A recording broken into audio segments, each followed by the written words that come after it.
Welcome into another edition of Foolish Fantasy. We're going on to week 7. I'm your host Kramer Sansone. If you're brand new to this show, welcome. I appreciate you. I appreciate each and every single one of you who tune in every single time and do as I am told. Hit that like button, subscribe, don't forget to turn on notifications, all the fun shenanigans stuff that way. So I truly appreciate you all. If you are a returning listener here to Foolish Fantasy. I'm yours truly, Kramer Sansone, and the first question I have for you all today, like I do for every single show, is ask a question to you all. And feel free to respond in the comments down below, whether if you are on YouTube or in the comment section over on Spotify. I will get to them that way. But the question of the crowd for today is, do you get up early to make your waiver claims, or do you wait until after the processing window is over with? Or do you actually put your waiver wires in as so? I'm just curious because I've done both this year. Whether if it is putting the waiver claims each and every single day on Tuesday, I make sure I have it set in order to exactly how I want them to go. And whether or not they come through or come to fruition, then I'll find out when I wake up in the morning. But there was one morning I think it was 2 weeks ago actually, got up, used the restroom, and I noticed it was, holy cow, it's 5 o'clock. It's been 30 minutes past the waiver wire portal being closed. And I went in and I got the guys that truly needed. So it's worked out both ways for me no matter what. So I'm curious what your strategy is for that, because that goes a long way from winning the weeks. It truly, truly does, because you could go out there and get a tight end that's going up against the 29th defense ranked, which I'm pretty sure that's how Harold Fanning Jr. is right now, who is actually available in a lot of leagues. So feel free. That's like my sexiest tight end pick this week is him. And then we'll get to our waiver wire watch from the other one. But Harold Fanning Jr. is out there, and he's owned, I think, now in like maybe 50% of leagues. So he's still available, and he's going up a very sexy matchup between the Browns and I believe it's the Dolphins. Is it the Dolphins? I believe it's the Dolphins. I want to keep saying it's the Dolphins until I'm proved otherwise. Let's do that control fine on the Browns. They are playing the Dolphins, so I was correctly on that. So that's the question I have for you. So let's get to the foolish funsies that we have brought to you every single show. The Jets head coach, Aaron Glenn, doesn't want Breece Hall traded. I feel like I can say this for most Breece Hall owners in all of fantasy football. The team that is very intriguing on possibly acquiring Breece Hall, if that's even a possibility, if they even do trade him. Remember, the trade deadline is on November 4th, so it's rapidly approaching here as we're basically halfway through already to the end of October. My goodness, it's already flying so by. Halloween's right around the corner. Then once Halloween hits, you got the trade deadline on November 4th. Breece Hall's name has been mentioned about the Kansas City Chiefs. I don't know, as a fantasy owner of Breece Hall, that I don't know if I would love for him to go there whatsoever. I get it's a high, potent offense. People would probably flourish over the fact that, I'm getting traded to the Kansas City Chiefs. But I'm thinking as a fantasy owner of this player, if he goes to Kansas City, he's not going to get the exact same production that we saw him get right now in New York from this season or previous seasons whenever he's been healthy. That's just not happening. If you want to get the most fantasy football output from Breece Hall right now, is if he stays in the New York Jets or goes to a team that runs that almost the exact same way that the Jets' philosophy goes.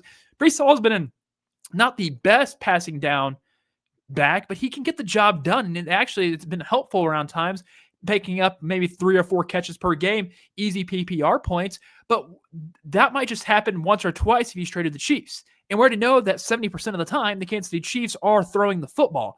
And they're throwing it to Xavier Worthy, Taquan Thornton, Travis Kelce, Hollywood Brown, Juju Smith-Schuster, now Rashee Rice. Like, there's too many cooks in the kitchen when it comes to the Kansas City Chiefs on trying to eat. I know their slogan right now is everybody got to eat. But if Breece Hall gets traded to the Chiefs, he ain't going to be eating nothing for us on our fantasy teams except for riding the bench the entire time, because I do not trust Breece Hall if he's going to be starting the running back in Kansas City. They already got 2 running backs right there that I think are still very, very motivated, and them trying to still get them into the action, whether it's Isaiah Pacheco or Kareem Hunt. We started seeing a lot of Brashard Smith come right through now for the Kansas City Chiefs. But if Breece Hall is going to be traded to the Kansas City Chiefs, I'm going to absolutely hate it. I'm going to hate it each and every single time. And I just don't want that to happen. Hope it doesn't happen. Aaron Glenn doesn't want it to happen either. And he's reiterated that I don't want him traded. I don't. And I agree with you, Aaron, Mr. Glenn, Coach Glenn. However I want to call you. I don't want Breece Hall traded because his value for my fantasy team is so much greater on the New York Jets than it is elsewhere right now in the NFL. It's the truth. Now, I mentioned the fact that Rashee Rice is back. Rashee Rice practiced with the team yesterday. It's not like this is brand spanking new. He was in the facility the last 3 weeks, just hanging out, doing what he does, probably watching tape, he's not practicing with the team, but he's able to attend meetings, hang out with the players, get the camaraderie built up in the clubhouse.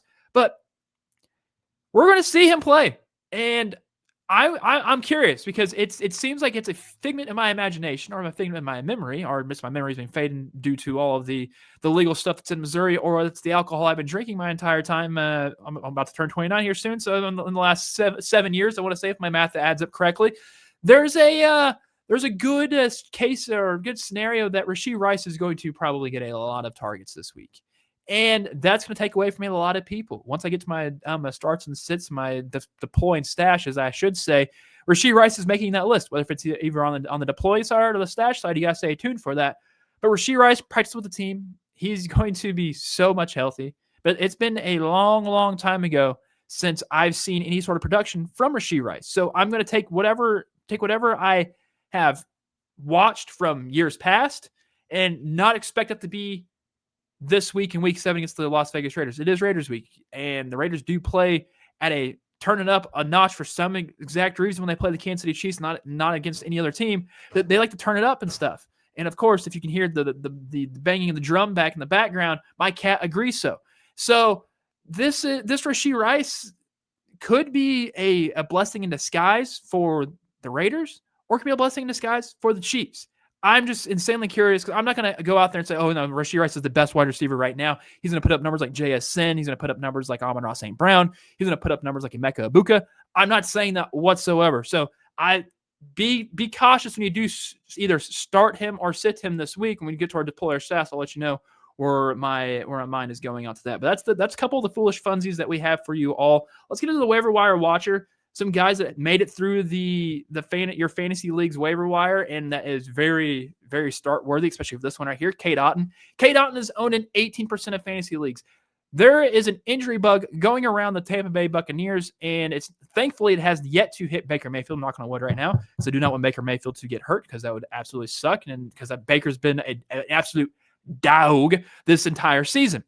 But Cade Otton, with Emeka Egbuka, Bucky Irving, Chris Godwin out as well. Mike Evans is possibly going to play, but I'm curious to see how his legs are going to hold up through the entirety of the game.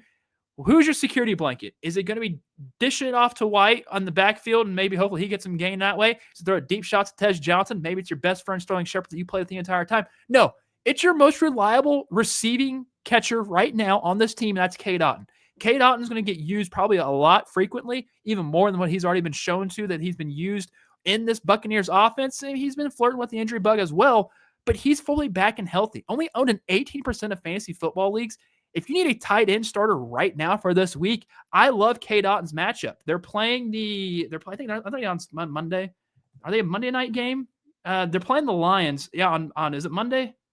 Yes, on Monday Night Football is a doubleheader again, which is just weird to think that we're in the era of the doubleheader Monday Night Football games. But he's in a great match. We saw what Travis Kelce did to the Lions defense last week. I think Cade Otton could absolutely torch the linebackers and also the secondary. When I mean by torch, I mean actually do very good numbers on fantasy-wise. He's not going to outspeed or outclass them that way, but he's going to put up some numbers when it comes to fantasy football PPR points this week against the Lions. So I would actually go grab Cade Otton, and I would start him. I'm doing that in a couple of my leagues, actually, because I have Brock Bowers in a few, and I'm not trusting Michael Mayer this week. I will never trust Michael Mayer this week against the Kansas City Chiefs. I know Sam Laporta did an excellent job, got a touchdown on Sunday Night Football, but I don't think Michael Mayer is going to be that a type of person for them. But also on the waiver wire watcher, Kayshon Boutte, walking everywhere. Kayshon Boutte is getting in the end zone. He actually got in the end zone twice this past week, and he's only owned 20.8% of fantasy football leagues on ESPN, and he'd be a great grab and stash kind of guy. There hasn't actually been a true number one wide receiver being pulled out of this offense that Drake Mays has just been slinging around. Heck, we saw a deep shot with Demario Douglas as well during this game. And there was a week where when they played the Buffalo Bills on Sunday Night Football, it was a Stephon Diggs show. I mean, it made sense. Stephon Diggs wanted to also give a little jab to the side of his former team. Absolutely makes sense. I understand it. I would have done the exact same thing. But Kayshon Boutte is an interesting guy because we saw he had 9 targets in week 1 with over 100 yards. I don't think he's gone over the 100-yard mark unless it was just this past week, but I know that he finally got in the end zone twice. He's going to get those targets. He will. and he can get open. I mean, he's got open against a Saints defense that has been somewhat lackluster, but somewhat out there to make an impact whenever you need to. I mean, they did great against the New York Giants the week prior or the couple weeks prior, and then they just get absolutely blitzed by the Patriots the following week or the later on down the road of the season. Kayshon Boutte is a guy that I would grab and stash. Like I said, only own 20% of fantasy leagues. Get him, put him on your bench. He's a grab and stash type of candidate. And another grab and stash type of candidate is Tajay Spears. I'll let you guys know this. I think Tajay Spears is going to be worked this entire season to being the lead back in Tennessee. I think they're going to try to phase Tony Pollard out. If you look at the game, the snap count of the Raiders and Titans this past week, I get it. The Titans were coming from behind basically the majority of the entire game. So I understand why that they had needed to pass it more because Tajay Spears more that receiving back. Well, Tony Pollard had 43% of the snaps compared to 59% of the snaps going over to Tajay Spears. Tajay Spears is probably going to get some more love, could probably get some more run, and especially with this week, they're playing who are they playing this week? Titans, Patriots. This is, I mean, it's not the best run defense in the world, but it's a defense that you can get some stuff out of Tajay Spears. If you wanted to start him this week, you could. I basically wouldn't, but he's a candidate that I would like to grab and put him on my bench. Like I said, only owned 27.3% of leagues. I would just grab him and stash him. Running backs get hurt often, and if Tony Pollard's snap count continues to drop like this or continues to go 50-50 with Spears and Pollard, it might have a feel the Seahawks, Kenneth Walker, that's maybe the great value version of Kenneth Walker and Zach Charbonnet, but you might have that with Tony Pollard and Tajay Spears. So he's a grab and stash candidate. Out of the 3 waiver wire watchers I would grab to start this week, like I said, K. Dotton's the number 1 guy to go do that. Like he's a must. He's a must-have. All right, let's get into our deploy and stash of the week for week 7. Teams on the bye this week are the Baltimore Ravens and the Buffalo Bills. So if you're in need of quarterbacks, which I know a handful of people are, I mean, you really don't want to start Cooper Rush, clearly. I mean, you already figured out who you're going to be starting that way. And Bills, Josh Allen. I mean, other guys to note, Dalton Kincaid. He didn't play Monday Night Football, which is absolutely insane. Other guys, Derrick Henry might need to replace a running back this week. A tight end, Mark Andrews, maybe Zay Flowers, a wide receiver. Maybe Keon Coleman if you are starting him. I know he's owned in about 70% of leagues. Or even Khalil Shakir. I get you. Those are the teams that are on the bye this week. So let's go with the Thursday Night Football, the game that's happening tonight. The Pittsburgh Steelers taking on the Cincinnati Bengals. I'm deploying DK Metcalf. DK Metcalf is just the most reliable wide receiver for Aaron Rodgers and the boys. He gets the job done. He's able to get the touchdowns when needed. He's able to break every single tackle if he's getting thrown to him. He wins one-on-ones. It's absolutely insane. I'm starting Noah Fant this week. He is also owned in like 2% of leagues. I think Noah Fant is going to be a beloved target to Joe Flacco. Joe Flacco was scanning around the fields for his top tall targets, the big receivers. I mean, T. Higgins got targeted the most that he's had since week 1 when Joe Burrow got hurt. And that's very, very encouraging if you are Bengals owners. I do like Jamar Chase this week. I do like T. Higgins this week. But there's a sneaky guy that if you want to get some sneaky points with, I think Noah Fant's going to be a big, big playmaker this week on Thursday night. For tonight, I'm stashing Kenneth Gainwell. I just don't believe that he's going to get the production that we saw whenever they were in Dublin. It's just never going to happen again. And I'm stashing Chase Brown. With Joe Flacco back there, they're still going to be playing from behind, and I don't think Joe Flacco is a check-down type of guy right now at this moment. He's still trying to get that ball into the best playmaker's hands, and that best playmaker right now is Jamar Chase. You saw him with another 10 receptions last week, and Chase Brown is just not a reliable running back. And maybe you might put him as a flex option if you are needing some a roster spot right there, especially if you're a lot of Ravens owners or Bills owners that the teams are on bye. I understand that, but if I can find a way to not start Chase Brown, I'm not starting Chase Brown this week. That's so weird saying that off of a guy that was an absolute stud last year when I got him off waivers and was absolutely incredible. But that's Thursday Night Football for tonight. For the London game, there's an early morning game, 8:30 kickoff. You make sure you get your lineup set early, either Saturday night or when you wake up, make the coffee, make sure your lineups are absolutely set. So I would start Tyler Higbee. If Puka Nacua goes, which I don't think Puka Nacua is going, when I mean by going, he'll make the trip, but I don't know if he's actually going to be playing or being the biggest key factor maker that they that they've always wanted him to be, is the difference maker, the playmaker. As Puka, I'm actually stashing him this week, but Tyler Higbee, a great tight end option this week if you need to, I feel like tight ends are just a dime a dozen. It's weird every single week. It's like playing the roulette wheel. Like, oh, this guy might go off or he might not. But Tyler Higbee had hauled in all the receptions that he was targeted last week, even including a touchdown. I trust his hands, and they're going to be double covering Devontae Adams, so at least Tyler Higbee might be open. I am starting Brian Thomas Jr. I think we're back on the good graces of Brian Thomas Jr. is a playmaker. He's going to get the job done. Just get him out there. And my stashing this week on the Jags is Travis Hunter. I would love to be able to say, yeah, you got to start Travis Hunter each and every single week. He's a difference maker. He's a playmaker. He is. He's just not a fantasy football playmaker. That's A-okay. He's a difference maker for his team in a different way, just not in fantasy football aspect. There's a lot of players in the NFL that are like that. Trust me, there are. Travis Hunter is one of them. Going to the Saints and Bears for the noon slate of games. Spencer Rattler, he could do well going up against a Chicago Bears defense.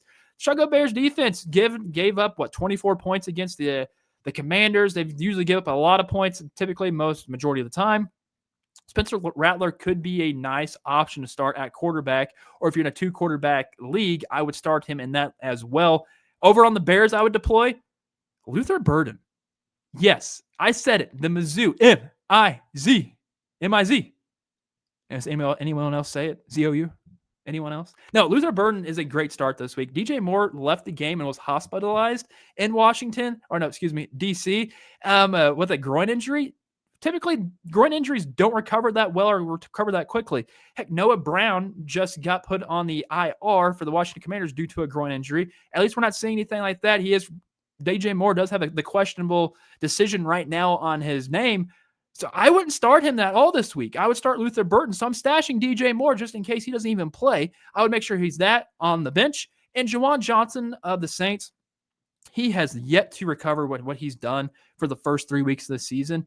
It's safe to say the experiment of the Juwan Johnson is over, especially the fact now that Taysom Hill's there. Taysom Hill just absolutely ruined Juwan Johnson's season after the first 3 weeks. Looked absolutely incredible as a tight end option in fantasy football. All right, let's go to the Dolphins and Browns. Darren Waller, I think, is a must start this week. The Browns defense is really good. They're going to be all over Jalen Waddle, Malik Washington, even the others on this team. Heck, I think they're going to be all over Devon Achane. I don't know if the running game is going to be great. Tua is going to be under pressure the entire time, so that means very easy, quick routes to who? Darren Waller. Darren Waller is a deploy candidate this week against the Browns. I love him, actually. And over on the deploying side of the Browns, you must, and I mean you must start Quashon Judkins this week. Start him. The last 2 weeks, the Dolphins have given up the Rico Dowdle of the score, the Rico Dowdle numbers, and they also given up he just went off, Kamani Vidal. Like that was against the Dolphins. Start Quashon Judkins and thank me later. Quashon Judkins is the must start this week. I'm stashing Jalen Waddle, and right now on the Browns, I don't know if I'm going to stash anybody because the Browns offense should have a day. Harold Fanning should have a good game. Heck, Jerry Jeudy might even have a decent game as well if they continue to throw the football. Dylan Gabriel might have his best showing out there. So I'm very intrigued to watch bits and pieces of this Browns game this week because you should probably start all their playmakers that they currently have. Going on to the Raiders and Chiefs, I'm deploying Michael Mayer. They had a good game against the Lions. Sam Laporta had a good game against Shamari Connor, whether it was going against Leo Chanel or even Drew Tranquill. Like I think Michael Mayer, the way they orchestrate that tight end, they're basically using Brock Bowers plays for Michael Mayer, which is a great option, a great idea to do. And Michael Mayer last week, he did great. He had 5 receptions on 8 targets or 6 receptions on 7 targets. It doesn't matter. He was able to haul in the passes, including one being a touchdown. The Raiders won last week, and it showed why they need a playmaker tight end. If Brock Bowers can't do it, Michael Mayer can, so make sure you deploy him. And I'm deploying Rashee Rice. Once Xavier Worthy kept on getting back, whenever he came back fully healthy, they targeted him. They had set plays just for Xavier Worthy. You already know they have set plays for Rashee Rice. They just have to get him in there. And he's healthy. He's 100% healthy. There's no injury designation whatsoever with him. He hasn't had any sort of injury designation with him since last season. So I would start him. I would stash Ashton Genty this week. It might sound very odd me saying this, even though 2 years ago, Zamir White absolutely ran wild on the Chiefs. It's a different Chiefs defense. This Chiefs defense knows how to shut down elite level running backs. Just go back into the tape. I don't think there's any running back besides Saquon Barkley. Maybe it's Cam Scatterboot this year. Under 60 yards is the typical thing for a running back going up against Kansas City Chiefs. Ashton Genty, if he gets 60 yards, that would be a plus, but I just don't see it happening. I would sit or stash Ashton Genty this week, and I'm also stashing Xavier Worthy. I think Xavier Worthy's play will still be out there. I just don't think they're going to be frequently throwing to him because Mahomes, the way that he throws, it's just whoever's open, he's going to throw it to. Xavier Worthy does get open. I know that. I understand that. But also, I don't want him to be taking unnecessary shots, or getting tackled if he doesn't have to, especially it's going into week 7, and Rashee Rice just hasn't been touched by a single defender in a year. So, well over a year. So, I'm stashing Xavier Worthy. Eagles-Vikings game, deploy Dallas Goedert. Just thank me later. He's the only guy on this team that has done literally anything to help them try to win football games, and then he's done enough to where they still even lose football games because the other teams around, the players around him just aren't doing or executing the way that he's been doing. So start Dallas Goedert. Might be the only key player to start this week besides Saquon Barkley. I mean, if you're going to start your Jalen Hurts, I mean, it's an automatic start for Jalen Hurts. But yeah, no, Dallas Goedert, there should never be concerned about him. I do like Jordan Addison this week against the Philadelphia Eagles defense. The Eagles defense has allowed 152 yards receiving per game. That's the 9th highest for a team. And I just like the matchup Jordan Addison presents because Justin Jefferson's going to be probably shadowed a lot. Both those guys, Justin Jefferson and Jordan Addison, are going to be playing good. So if you do have both of them, might as well consider starting both of them if you have them. But no, Jordan Addison is a must-start this week. A.J. Brown, I'm stashing A.J. Brown. I'm going to keep stashing A.J. Brown until it proves me otherwise. And T.J. Hockenson, the defense for the Eagles may not be the best secondary-wise, but their backers do stop their tight ends, opposing tight ends, very nicely. So T.J. Hawkins, I would not start him. T.J. Hawkinson, do not start him. Panthers and Jets, I would deploy Rico Dowdle.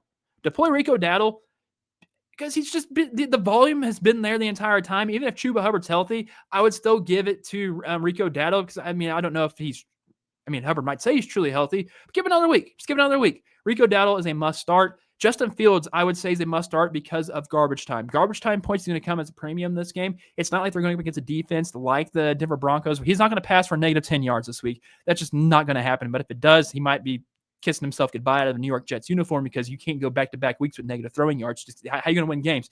You can't do it that way. Justin Fields is a great start this week because of garbage time and able to run out of the pocket and get those rushing yards that way. He'd probably have a rushing touchdown as well. That's just what Justin Fields does. I'm stashing Tetairoa McMillan. The Panthers going up against a very good defense in the Jets, and Sauce is probably going to be draped all over McMillan the entire game. And I'm stashing Breece Hall this week. Panthers have been holding backs the last 2 games to combined 25 fantasy points. You know who those 2 players were that they went up against? Devon Achane and Javonte Williams. 2 bell cows for teams. Yeah, I wouldn't start Breece Hall. He's not going to get as much fantasy value or production that you want. He's going to probably do the exact same thing he did against the Denver Broncos over in London. Patriots and Titans. I'm deploying Ramondre Stevenson could do a very good job finally being able to find some holes if Jeffrey Simmons isn't blocking it or clogging it that way. We saw what Ashton Genty did last week against the Titans. I think Ra can do the exact same thing. I can also think Travion Henderson can do the exact same thing, but I think Ra is still their guy there in New England, and they're going to keep it that way. Tony Pollard, on the other hand, I would deploy him as well. I know we were just talking about Tony Pollard and Tajay Spears. Tony Pollard is still going to have probably a pretty good day against the Patriots linemen or even the backers. I would expect him to catch 3 to 4 passes. He's always getting 4 targets per game, so at least he's going to be able to get you on the PPR category that way, but I also think he can get up to 70, 80 yards and a score on the ground, especially against this Patriots defense. And I'm stashing Stephon Diggs. I like Kayshon Boutte a lot. I also like Demario Douglas a lot too. I've been following Demario Douglas the last 2 seasons, and it seems like last year he finally found himself a rhythm, maybe a wide receiver 2 on this team. He found himself back to a wide receiver 3, but I like how that deep shot last week kind of propelled on my mindset of thinking, hey, he might be a wide receiver 2. Might as well put a little flag on him in the waivers so you can at least keep looking back onto him to see like, oh yeah, week by week type of thing. But I mean, it's not like I'm going at you to say, hey, go pick up Demario Douglas by any means. No, we need to go pick up Kashawn Boutte. I just don't like Stephon Diggs in this matchup against the Titans, and I don't like Calvin Ridley at all this week. Christian Gonzalez is going to probably shut him down, even though Calvin Ridley has been doing good. I think he got ruled out last week as well, so he might be questionable entering this week's games anyway. Go to the Giants and Broncos to kick off the 3 p.m. window games. I'm starting Cam Scatterbo. I'm starting him each and every single week. I don't care if there's the threat of Tyrone Tracy coming in and taking some from him. But against this Broncos defense, you're going to try to run the football. You're going to have to try to run the football, and hopefully you can do it successfully. It's very extremely hard against the Denver Broncos doing so. But even like the pass catching thing, I just think you just need to get the ball in Cam Scatterbo's hands because of how girthy he is and be able to bulldoze people whenever he needs to.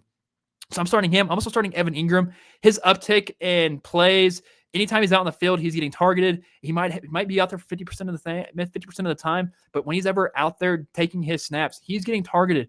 And he's going to probably have a good game this week against the Giants, especially with the lacking other linebackers that they have. Bo Nix can get out of the pocket and just throw it to Evan Ingram or have design plays to Evan Ingram. Evan Ingram's going to be a very good playable guy this week, so that's why I would deploy him. I'm stashing Wan'Dale Robinson. It's the Broncos defense that concerns me. I would not start him, especially with a rookie quarterback. Jackson Dart's probably going to force some throws to him. That's how you're going to probably some interceptions are probably going to happen. But PS2 is going to be draped all over Wan'Dale Robinson the entire time. And also, I'm stashing Marvin Mims Jr. of the Broncos. I just don't see a game in him doing anything. I just don't. Colts and Chargers, the Bolts and the Horses. I'm deploying Jonathan Taylor.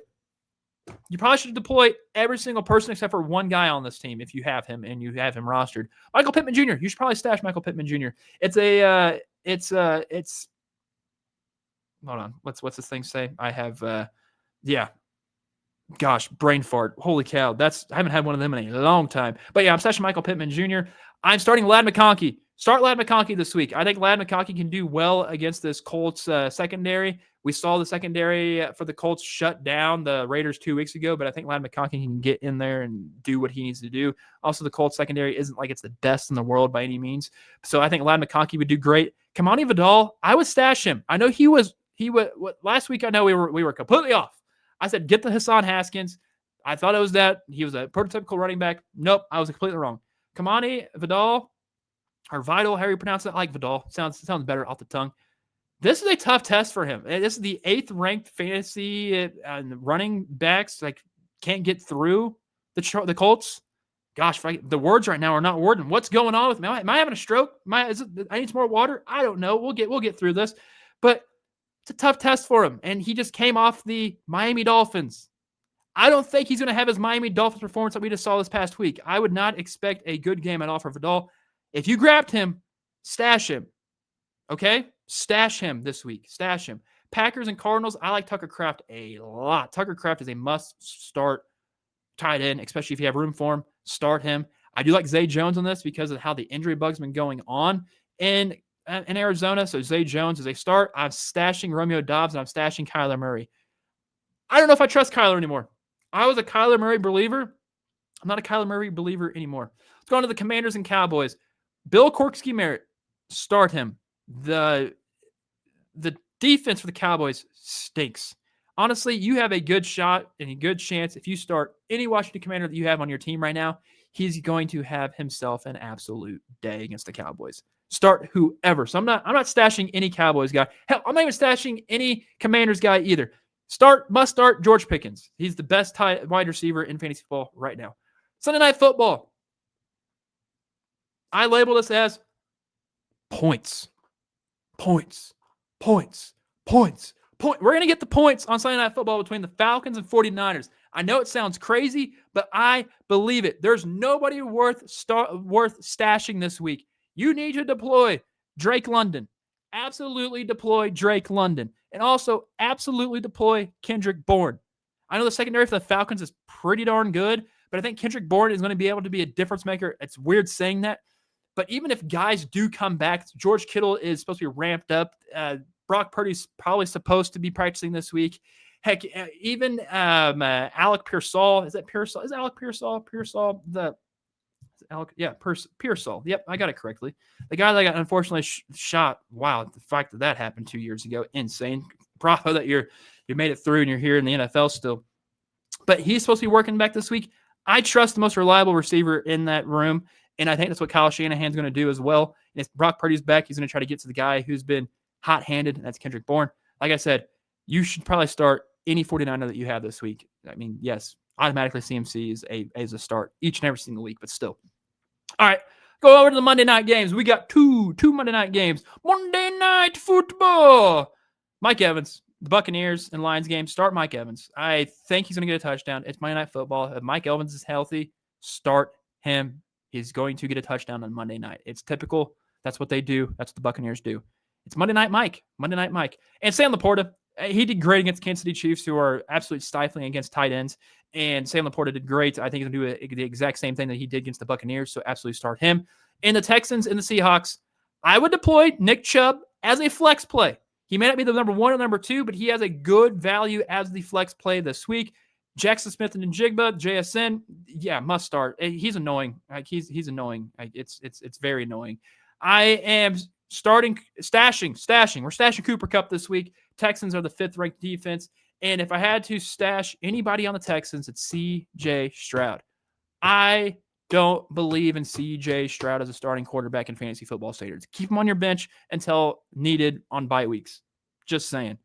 That'll do it for this edition of Foolish Fantasy Week 7. And then the books. The next time we'll talk to each other, well, when I talk to you, and if you want to message me back, whether if it's on X or Instagram or at Facebook, I get on that every once in a while. Even on the YouTube comment section, we can respond in there. Or even in the Spotify comment section. We can just chill and hang out over there and message back and forth. That's A-okay with me. But the next time that we do talk, there's going to be some teams like you that have solidified themselves of making the playoffs or almost on the grass of making the playoffs or hitting the panic button of like, holy cow, I have to win next week in order to even sniff a chance of being in the playoffs. We are that far into fantasy football, and we are that far into the actual NFL itself. Enjoy the ride. Love the ups and downs. Keep talking that BS with your friends because that's what keeps us all together is fantasy football and making sure that we continue our friendship and bond of just crap talking to each other and enjoying the sport that we all love to bet on and gamble on and play fantasy football on. Good luck this week and just win, baby, win.